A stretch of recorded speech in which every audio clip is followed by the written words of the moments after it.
Okay, find yourself a wall. Take your feet about a foot distance away from the skirting board, and then just check that you just lengthen down through the back of the pelvis so that you can place the back of your hips or the back of your sacrum just up onto the wall here. And then just stack your body up. Don't try and force anything back and jam the throat. Just think about lifting the collarbones, sliding your shoulder blades slightly down your back, aiming towards your back pockets, and then just let your hands hang. If your head doesn't go back against the wall without any strain, leave it slightly away. Okay, so what we're going to do is we're just going to prepare the exercise. I want you to breathe in and let the tummy pop out. And as you breathe out, I want you to draw the tummy muscles in towards the wall and then just gently think of lifting them up towards you. You may feel a little bit of a length happening on the back of your pelvis or your lower back. You may feel a movement. And then release and let everything go. Breathe in, let the tummy pop. Now, as you breathe out, I want you to pull your abdominals in towards your back, towards the wall, and then just a little lift just from the bladder area and hold it there.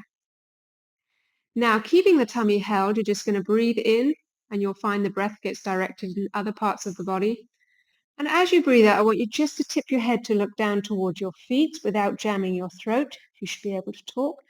And then start to breathe naturally as you just allow the shoulders to come and round forward, but without hinging at the hips. I want you to soften the chest or the sternum and just think about pushing that sternum or that part of your front of your chest backwards between the shoulder blades as you start to roll the lower part of the shoulder blades up from wall.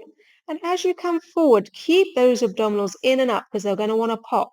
And allow yourself now to place your hands onto your legs if you're feeling vulnerable. But if you're not, just allow the hands to hang down.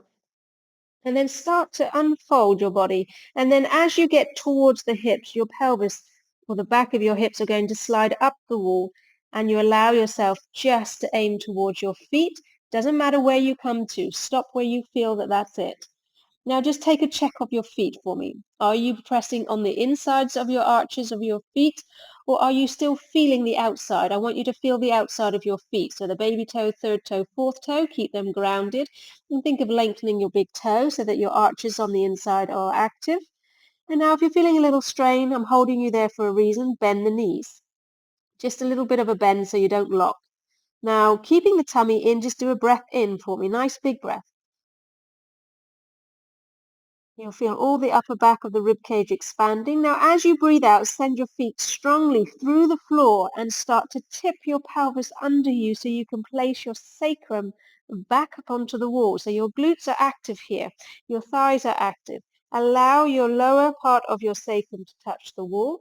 And then as you start to lift the upper back and the lower ribs, you start to release a little bit of the pelvis so you don't jam it. And then you start to bring each cog of your spine back up onto the wall and allow your collarbones to lift. And if your head reaches the wall with no strain, that's absolutely fine. So let's start again. So breathing in, let the tummy pop. Breathing out, pull the abdominals in and up. Check the weight is on the outside of your feet, not the inner. Allow the head to drop, bend the knees a little bit if you need to, and start to round the shoulders forward. Now this bit is crucial. Push your sternum or your bone in front of the chest there back between the shoulder blades and allow your ribs just to unfold off the wall. Really keep the abdominals in. It's going to want to pop, and take your hands on your thighs if you need to keep support, or just allow the hands to slide on the outsides or just let them hang. Allow the pelvis now to slide up the wall. Allow yourself to come down. Shake the head so that you can release any tension. Breathing in, check your feet. Keep the outsides firm.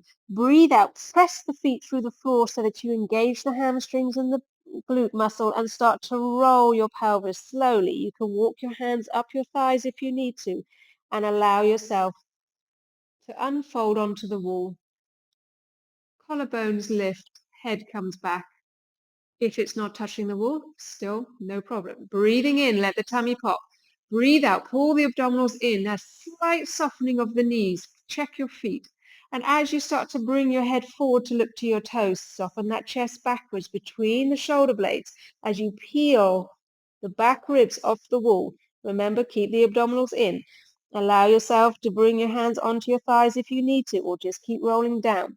Allow the tailbone to slide up the wall. Bring yourself all the way down as far as comfortable. Let your head hang. Take a nice big breath in there. You can even press on the floor or on the shins to give you a little bit more support. Now, as you breathe out, check you're not rolling on the inside of your arches. And now press through the floor. Bend the knees a little to soften from the nerves and roll that tailbone underneath you to get that pelvis back up onto the wall. And then as soon as your lower ribs touch, allow the pelvis to rock back naturally into its position. And then allow the ribs to come up. And if you can, try to do 8 of those to get a nice rhythm. Well done.